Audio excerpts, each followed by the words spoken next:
Sa mga fan ng Gundam dyan, no, ito na ang pagkakataon nyo. Sumugod na kayo sa SM North ngayong July habang andito pa. Ayan, no, napakaganda niyan. Solid na solid, life size na Gundam na robot. At hindi lang yan na makikita nyo rito. Marami ring mga Gundam na iba't ibang mga laruan, mga nangongolekta ng mga Gundam, tapos mga nagbubuo.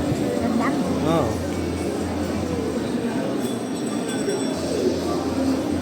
Pwede ka sumakay sa loob niyan. Yan. Kukontrolin mo. Ano naman ako makakasakay dyan? Papasok ka sa loob. Ano? Sa likod galing. Tapos kukontrolin mo. Ayan, no, dito ka papasok sa likod para makontrol mo yung Gundam. Napaka-solid ng pagkakagawa niyan. Ayan, o, tignan nyo naman. At syempre sabi ko nga sa inyo, ipapakita ko sa inyo yung iba't ibang mga toys. Kagaya niyan, napaka-solid ng build, napakaganda ng details niyan. Talagang solid na solid, napakaganda ng materials na ginamit. Tignan nyo naman yung detalye, di ba? Napakaganda. Ito mga to, napakaganda ng detalye rin nito at napakaganda nito sa personal. Hindi ko na nga sila kilala dahil Gundam Wing lang tsaka yung mga ibang versions ang napanood ko. Pero itong version na to, parang hindi ko napanood. Ang dami na palang version ng mga Gundam at ang dami ring nangongolekta.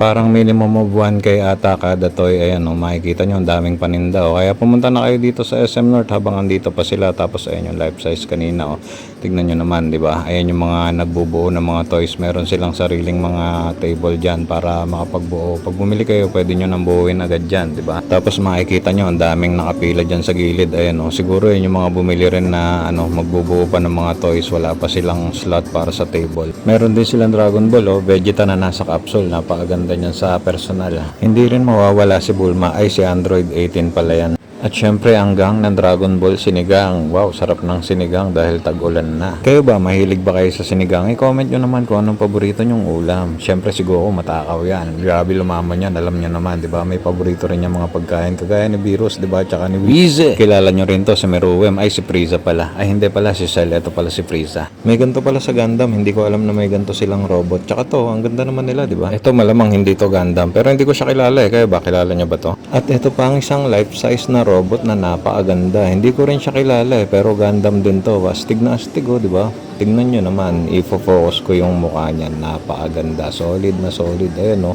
Ang ganda ng detalye. Solid yung pagkakagawa nila. Maganda yung build. Kayo ba, kilala nyo ba to? Hindi ko alam kung kalaban to o bida eh, pero ang ganda eh, di ba? Dito pala yan sa the block ng SM North kung saan ginaganap ang mga events nila. Ayan, oh, di ba? Ayan, oh, ang ganda, oh. Solid na solid. Gundam din yan. Yan, syempre Gundam din yan. Parang Transformers yung itsura eh, no? Malamang sa weekend, puno na naman to. Kaya ano pa ang inaantay nyo? Kung anong gusto nyo. Kung gusto nyo maraming tao, pumunta kayo ng weekend. Pag hindi naman, edi pumunta kayo ng weekdays. Para makita nyo mga naggagandahang Gundam toys at iba pang mga toys kagaya ng mga Dragon Ball, Pokemon, at yung mga iba pa na hindi ko kilala yung mga Pokemon. Magaganda rin yan. Kaya kung nangongolekta kayo ng Pokemon, ito na ang inyong pagkakataon para bumisita rito sa SM North, makita ang kanilang mga display toys. Toy collector ka man o hindi, sigurado mag-enjoy ka rito. Hindi ko napansin kung may mga cards dito na binebenta kasi may mga nagko-collect din ng mga Pokemon cards, di ba? At eto talaga, isa to sa mga super solid, oh. Ayan, oh, tignan nyo naman yung detalye niyan. Napakaganda ng detalye. Sobrang dami ng details at talagang mukhang high quality materials ang ginamit dito. Tignan nyo, di ba, kung gaano karaming details yan at napakaganda talaga. Siguradong yung mga collectors talagang bibili ng ganito kasi sobrang solid sa ganda eh. Sobrang lupit ng pagkakadesign. Isa pala sa pinaka-paborito kong anime yung Gundam Wing. Sobrang ganda ng story nun kaya talagang hindi ko makakalimutan. Ang problema, nakalimutan ko na ang story. Sobrang tagal na nun eh. Kayo ba, naalala nyo pa kung anong taon pinalabas yun? Kayo ba, ano bang paborito nyong version ng anime ang naaalala nyo pa at sino ba mga hero o yung mga pilot na naaalala nyo? May mga napanood din akong ibang version o series ng Gundam o ibang mga movies pero talagang Gundam Wing yung tumatak sa akin. Etong nakikita nyo ngayon, ang gaganda rin ng mga yan. Solid na solid ang build niyan. At eto, tignan nyo naman, oh, parang si Megatron, no? Isang life size na naman. Siguro tatlo ang life size na mga Gundam robot dyan, no? Tignan mo, di ba? Parang Megatron ba yan? Ang ganda eh, di ba? Solid na solid. Ang ganda ng pagkakagawa. Ito naman, kakaibang design to pero napakaganda rin. Oh. Tignan nyo yung wing niyan, di ba? Ang ganda ng mga wings niya. Oh. Ito rin, oh, ang ganda. Oh. Parang medyo maliit na version to pero ang ganda rin ng wing niya. Tapos ang ganda ng design at solid na solid din ang build. Ito talaga mga maliliit, parang Dragon Ball GT. Oh.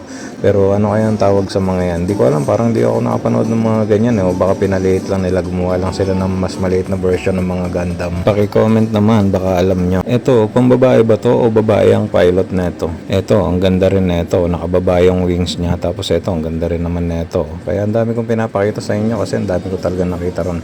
Ito parang isang set to ng mga robot. Hindi ko alam kung Gundam pa yun. Ito malamang hindi to Gundam. Baka alam nyo kung ano to. Hindi ko alam kung ano to mga to. Pero magaganda rin to sa personal. Related sila ng year na pinalabas kaya isinabay na rito. Ito, ang ganda rin na ito. Brusko yung dating. Ito, mga, parang mga Sailor Moon to mga to. Pero hindi naman. Hindi ko alam kung ano to mga to. Baka napapanood nyo to.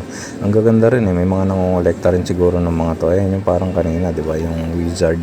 Ayun, ang gaganda, di ba? Baka alam nyo kung ano to. Paki-comment na lang. Thank you. Isang set din yan. At eto, pangalanan nyo na to. At syempre, hindi mawawala ang Mary Grace ni Luffy, ang kanyang barko, di ba? Kahit maliit lang, maraming mga naibigay sa kanilang memories yan.